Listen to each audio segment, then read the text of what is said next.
2024 లేదా 25లో డిగ్రీ లేదా బీటెక్ చదివారా? సాఫ్ట్‌వేర్ జాబ్ కోసం ఎదురు చూస్తున్నారా? అయితే కోడ్ జ్ఞాన్ 100 డేస్ కోర్సులో చేరండి. జాబ్ సాధించండి.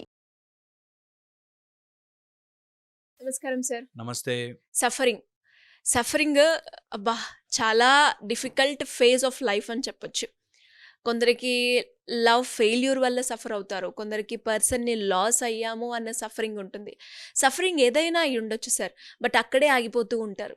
ముందు ఇంకా చాలా ఉంది అన్న విషయం మర్చిపోతూ ఉంటారు. ఆ స్టేజ్‌ని దాటి బయటపడాలి అంటే ఏం చేయాలి? చాలా ఇంపార్టెంట్. నిజంగా జీవితంలో దేనికి సఫర్ అవ్వాల్సిన అవసరం లేదు అని తెలుసుకోవడమే లైఫ్. ఇప్పుడు నాకు చెయ్యి కట్టయింది. అయ్యో! చెయ్యి కట్టయింది అన్నా అది మానదు. దానికి కట్టిన వెంటనే మానిపోదు. టైం పడుతుంది. దాని ప్రాసెస్ జరుగుతూ ఉంటుంది. ఇది అర్థం చేసుకున్నవాడు టక్కుమని రిలాక్స్ అయిపోతాడు. ఈ మాట మళ్ళీ చెప్తాను. ఈ ప్రపంచంలో నువ్వు సఫర్ అయినంత మాత్రాన ఏదీ మారదు. ఈ ఒక్క పాయింట్ తెలిస్తే జీవితం అలా ఆగిపోతుంది. మనకు కావాల్సినట్టుగా మారుతుంది. నేను మా అబ్బాయి బాగా చదువుకోవాలండి, మా అబ్బాయి బాగా చదువుకోవాలండి అని దేవుడా మా అబ్బాయి అని అనుకున్నా మీ అబ్బాయి బ్రెయిన్‌లోకైతే మ్యాటర్ పోదు. చాలా ఇంపార్టెంట్. చాలామందికి తెలియక మాలాగా కౌన్సెలింగ్ మస్తు డబ్బులు వేస్ట్ చేసుకుంటాం. హ్మ్. నువ్వు బాధపడినంత మాత్రాన వాడు మారడు. ఎవరూ మారరు. నువ్వు సఫర్ అయినంత మాత్రాన ఏదీ జరగదు. అయిపోదు. హ్మ్. ఇవి 3 లెవెల్స్‌లో ఉంటాయి. హుహు. Physical suffering. ఓకే. దెబ్బ తగిలింది. తగిలిన దాని గురించి సఫర్ అయితుంటాం. మొన్న నాకు ఎల్లుండి ఇంటర్వ్యూ ఉందండి. ఈరోజు టైఫాయిడ్ వచ్చిందండి. ఎల్లుండి ఇంటర్వ్యూ ఉందంటే టైఫాయిడ్ వచ్చేసింది. ఎల్లుండి ఎల్లుండి ఇంటర్వ్యూ ఇంటర్వ్యూ ఉంది. అక్కడే ఉంది. నువ్వు బాధపడినంత మాత్రాన టైఫాయిడ్ తగ్గదు. నువ్వు బాధపడనంత మాత్రాన టైఫాయిడ్ టక్కుమని మాయమైపోదు. నువ్వు ఏం చేయలేవు దాని గురించి.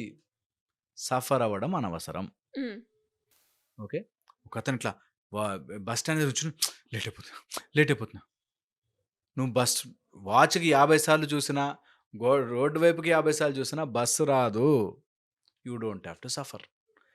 అక్కడ సఫర్ అవ్వడం వల్ల మా అమ్మ పొద్దున్న లేట్ చేసింది. నేను అనుకుంటూనే ఉన్నా అట్లా అయితదని. ఆ రోడ్డు తీసుకోకుండా ఉండాల్సింది. అటు సైడ్ రాకుండా ఉండాల్సింది. సఫర్ అయితూనే ఉంటారు. That is emotional. Psychological anxiety, stress, worry, depression ఇది ఒక type of suffering. Hmm. Psychological. Yes. Yes. No reason. ప్రేమ, లవ్, రిజెక్షన్ ఇవి ఎమోషనల్ సఫరింగ్. ఓకే. సో, ఇలాగ సఫరింగ్ చాలా రకాలుంటాయి. హుహు. ఎందుకవుతాం సఫరింగు? హ్మ్. Very important. ఎన్ని రకాలుగా సర్కమ్‌స్టాన్సెస్ పరిస్థితులను బట్టి సఫర్ అయ్యే ఛాన్స్ ఉంటుంది. హ్మ్. ఆలోచనలు బట్టి సఫర్ అయ్యే ఛాన్స్ ఉంటుంది. ఆలోచనలంటే ఏ రకం? థాట్స్. ఓకే. నేను ఎప్పుడు థాట్ అని చెప్పను. థింకింగ్ వల్ల సఫర్ అవుతాం. ఒక ఆలోచన వచ్చిందనుకో సఫర్ అవ్వం. కానీ ఆలోచన అలా థింకింగ్‌గా మారితే సఫర్ అవుతాం. అంటే ఇడ్లీ చూస్తే సఫర్ అవ్వను. ఆ ఇడ్లీకి రిలేషన్ చేసుకొని అప్పుడు ఆ రోజు మా ఫంక్షన్‌కెళ్ళినప్పుడు వాళ్ళు ఇడ్లీ పెట్టారు గదా! ఒక్క ఇడ్లీ ఎక్స్‌ట్రా అడిగానండి. దానికి ఎంత పెద్ద సీన్ చేసింది మా అత్త అని ఇడ్లీతో పెద్ద లింక్ కనెక్ట్ చేసుకుంది. You get my point? So, నీకు థాట్ సఫర్ చేయదు. ఆ థాట్‌ని నువ్వు మురగబెట్టుకొని ఇక్కడ ఎలా పెట్టుకుంటే అది సఫర్ చేస్తుంది. ఆలోచన వల్ల సఫర్ అవుతాం. ఆలోచన ప్రాసెస్ అయిపోయి థింకింగ్ అయిపోతే ఓకే. సఫర్ అవుతాం. లేకపోతే పర్సెప్షన్ వల్ల సఫర్ అవుతాం. పర్సెప్షన్ వల్ల సఫర్ అంటే నాకు అర్జెంట్‌గా ఎళ్ళాలి వర్షం పడుతుంది. అయ్యో! ఇప్పుడు పడాలా వేస్ట్ వర్షం అని అక్కడ సఫర్ అవ్వచ్చు. ఆర్ అక్కడ ఎవరో కొట్టుకుపోతున్నారు. నువ్వు వెళ్ళకపోవడం వల్ల రోడంతా బ్లాక్‌లో నువ్వు తప్పించుకున్నావు. Just perception change. నువ్వు సఫరింగ్ మాయమైపోతుంది. ఏ సఫరింగ్ అయినా సరే. చారన్నమే ఉంది. చారులో సాల్టేలే. అక్కడ ఒకళ్ళు బీపీ పెరిగిపోయి చప్పిడి కూడు తింటున్నారు. Just perception. Just perception change. Perception వల్ల చాలా సఫరింగ్ మారుతుంది. నిజంగా మనం ఎలా పర్సీవ్ చేస్తామంటే ఏదైనా చిన్న డబ్బు కష్టమొస్తే అరే! అసలు తిండే లేని వాళ్ళు ఎంతమందున్నారో అని జస్ట్ పర్సెప్షన్ సఫరింగ్ మాయమైపోతుంది. హుహు. సఫరింగ్ కెన్ జస్ట్ అట్లా సర్కమ్‌స్టాన్సెస్ వల్ల సఫర్ అవుతాం. చుట్టుపక్కల ఉండే పరిసరాలు వాటి వల్ల కూడా మనము ఇలాంటి వాడు ఇలా అన్నాడు, అలా అన్నాడు, ఇలా అన్నాడు సఫర్ అవుతాం. సో, ఇవి మన మైండ్‌లో జరుగుతున్న ఆలోచనల యొక్క లేకపోతే ఏదైనా ఫిజికల్ యొక్క, సైకలాజికల్ యొక్క జరిగే ఒక కండిషన్ తప్ప సఫరింగ్ ఈ ప్రపంచంలో ఉండనవసరం లేదు. మనకెప్పటినుంచో చెప్తూ వచ్చారు, "నువ్వు అన్నీ సంపూర్ణంగా పుట్టావురా. నువ్వు ఏమి చెయ్యకపోయినా నీ దెబ్బ మానిపోతుంది." రోడ్ మీద ఒక స్ట్రే డాగ్‌కి ఎవ్వరు డెలివరీలు చెయ్యరు. హ్యాపీగా డెలివరీ అయిపోతుంది. న్యాచురల్. మనకన్నీ హ్యాపీగా అయిపోతాయి. కానీ మనం ఇప్పుడు అన్నీ ఉన్నా ఏదో సఫర్ అవుతుంటాం. అవును. ఓకే. ఈ సఫర్ ఎందుకొస్తుంది? నువ్వు దానికి లింక్ చేసుకొని ఆలోచించి దెబ్బ తగిలింది అదే మాన్తది నాకు తెలుసు. అయినా అయ్యో! ఇప్పుడు తగిలింది. అయ్యో! ఇప్పుడు తగిలింది. నాకే తగిలింది. సఫర్ అవుతాం. సో, నువ్వు సఫర్ అయినా, అవ్వకపోయినా థింగ్స్ అలాగే జరుగుతాయి. ఎందుకు సఫర్ అవుతాం? 4 విషయాల మీద సఫర్ అవుతాం. ప్లెజర్. హ్మ్. ప్లెజర్. నాకు సుఖం కావాలి అని అనుకున్నప్పుడు అది దక్కకపోతే సఫర్. సఫర్ అవుతాం. సుఖం అని కూడా అనకూడదు. ఆ పాయింట్ ప్లెజర్‌ని నాకు కావాల్సింది. అదేదో అప్పటికప్పుడు ఆనందం కావాలి అన్నప్పుడు. సక్సెస్ నాకేదో అది జరిగితే నాకు సక్సెస్ వస్తుంది అని అనుకున్నప్పుడు సఫర్ అవుతాం. వాలిడేట్ ఎవరైనా దాన్ని చూసి ఆమోదం చేయాలి. మా ఆయన నన్ను మెచ్చుకుంటే అంతకంటే ఏం కావాలండి అంటుంది. ఆయన మెచ్చుకోడు. సఫర్ అయిపోతారు వాళ్ళింక. సఫర్ అయిపోతారు. అవును. బట్ మెచ్చుకోడు. అక్కడితో సఫర్ అయిపోతారు. ఇది ఎక్కువగా ఇది ఉంటది రిలేషన్‌షిప్‌లో. ఏ అంటే రిలేషన్‌షిప్‌లో నువ్వు వాడెవడు వాలిడేషన్ కోసం వెయిట్ చేస్తున్నావు. సఫర్ అయిపోయావు. వాలిడేషన్ కోసమే. అవును సార్. నిజంగా నేను వండానండి. మా ఆయన కనీసం దాన్ని చూసి థాంక్స్ చేశావు అని కూడా చెప్పడు. థాంక్స్ కూడా వద్దులేండి. కనీసం నువ్వు చేశావు నా కోసం అని కూడా ఉండదండి అని సఫర్ అవుతాం. And very important part of suffering ఫోర్త్‌ది పర్మనెన్స్. ఏదైనా పర్మనెంట్‌గా ఉంటుంది అని అనుకున్నన్ని రోజులు సఫర్ అయిపోయావు. హాలిడేస్ వచ్చాయి. అబ్బా! హాలిడేస్ అయిపోయాయి అని బాధపడతారు. వస్తే వెళ్ళిపోతాయి. యెస్. హాలిడేస్ వస్తే అయిపోతాయి. మా కొడుకు పుట్టాడు అంటే వాడు ఏదో రోజు నిన్ను వదిలి వెళ్తాడు. ఆగమో కూతురు పాయనో. పుట్టింది అంటే పెళ్లి చేసుకొని వెళ్ళిపోతుంది. అబ్బాయి పుట్టాడంటే కోడలొస్తుంది. Nothing is permanent. పర్మనెంట్. నువ్వు ఏదైతే పర్మనెంట్ అనుకుంటావో అక్కడ సఫరింగ్స్ ఇట్లా స్టార్ట్ అవుతుంది. పుడుతుంది.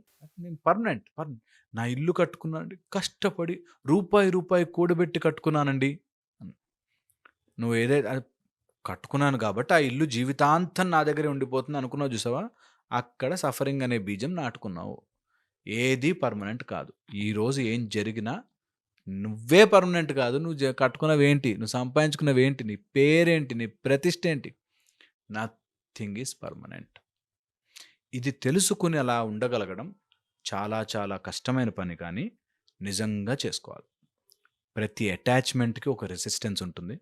హ్మ్. ఓకే. ప్రతి అటాచ్‌మెంట్‌కి ఒక రెసిస్టెన్స్ వస్తుంది. నువ్వు నీ ఎవరికైనా చాలా ఇష్టం.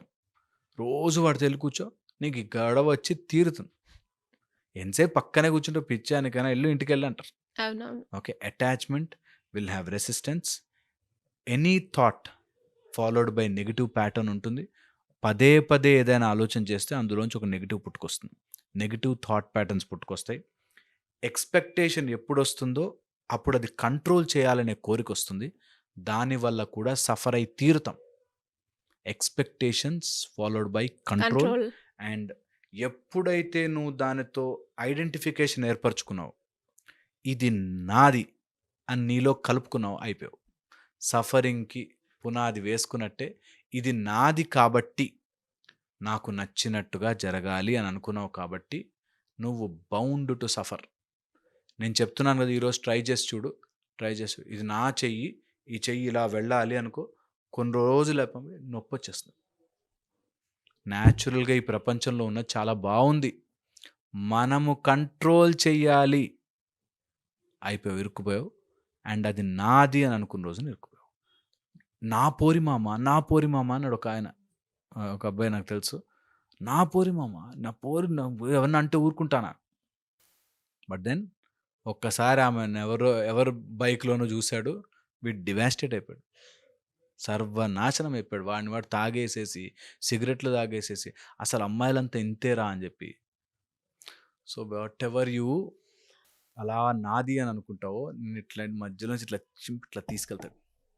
Very very important. అందుకని ఈ ప్రపంచంలో దేనికి సఫర్ అవ్వాల్సిన పని లేదు. చెప్పడం ఈజీ అనుకుంటున్నారు, చేయడం కష్టం కాదండి. నిజం. అది ఒకటే మార్గం. జస్ట్ సిట్, బ్రీద్ హ్యాపీగా. మనం తీసుకునే గాలి కూడా మంది కాదు. సో సఫర్ అవ్వాల్సిన పనే లేదు. అన్నీ వచ్చాయి, అన్నీ వెళ్ళిపోతాయి. Are all temporary. ఎస్, ఇది తెలుసుకోవాలి, టైం పడుతుంది. ఖచ్చితంగా sir. Very sensible, very sensible. And ఈ వీడియోకి ఖచ్చితంగా ఒక 2-3 సార్లు చూస్తేనే కానీ ఆ రియలైజేషన్ పాయింట్ అనేది రావడం చాలా కష్టం. Yeah. యాక్సెప్టెన్సీ ఆ రియాలిటీలో వచ్చినప్పుడే మీరు అన్నట్టుగానే నథింగ్ ఈజ్ పర్మనెంట్ అనేది మాత్రం ఎప్పుడైతే రిజిస్టర్ అవుతుందో అప్పుడు నా అనేది కాకుండా వస్తుంటుంది, పోతూ ఉంటుంది. అంతే, సఫర్ అవ్వాల్సిన పని లేదు. లేదు, దేనికి లేదు, దేనికి సఫర్ అవ్వాల్సిన. దేనికి. Thank you sir. అందుకేనేమో కొంతమంది డిటాచ్ అయినప్పుడే వాళ్ళ ఇంట్లో వాళ్ళు ఎవరైనా కూడా వెళ్ళినా కూడా మౌనంగా ఉంటారు, కానీ ఎమోషన్ని బయట పెట్టడము లేదు అంటే రియాక్ట్ అవ్వడము అది చాలా తక్కువగా ఉంటూ ఉంటుంది. బయట పెట్టడం వేరే, లోపల కూడా సఫర్ అవుద్ది అంటున్నానండి. ఆ, లోపల కూడా ఏం అవసరం లే. దేనికి బాధపడితే ఏమొస్తుంది? ఉమ్, వర్షం పడుతుంది అయ్యో అన్నంత మాత్రాన మేఘం ఆగిపోదు. మై గాడ్ పక్కన జరగాలని అనుకోదు. Simple, life so simple. Super, don't suffer. Great sir. చాలా మనం రియలైజ్ అయ్యే పాయింట్స్ ఉన్నాయి ఈ వీడియోలో. నాకు తెలిసి సఫరింగ్లో ఎవరు ఉన్నా అండ్ ఏ సఫరింగ్ అయినా కూడా ఒక్కసారి కనుక కుదిరితే వీళ్ళు ఈ పాయింట్ ఆఫ్ వ్యూలో ఉన్నారు, వీళ్ళకి ఈ వీడియో హెల్ప్ అవుతుంది అని అనుకుంటే ఖచ్చితంగా పంపించండి. ఈ పాయింట్ నచ్చింది అని కూడా మెన్షన్ చేస్తే వాళ్ళకి ఒక సొల్యూషన్ ఇచ్చే వాళ్ళు అవుతారు. Anyways sir, great information. Thank you so much.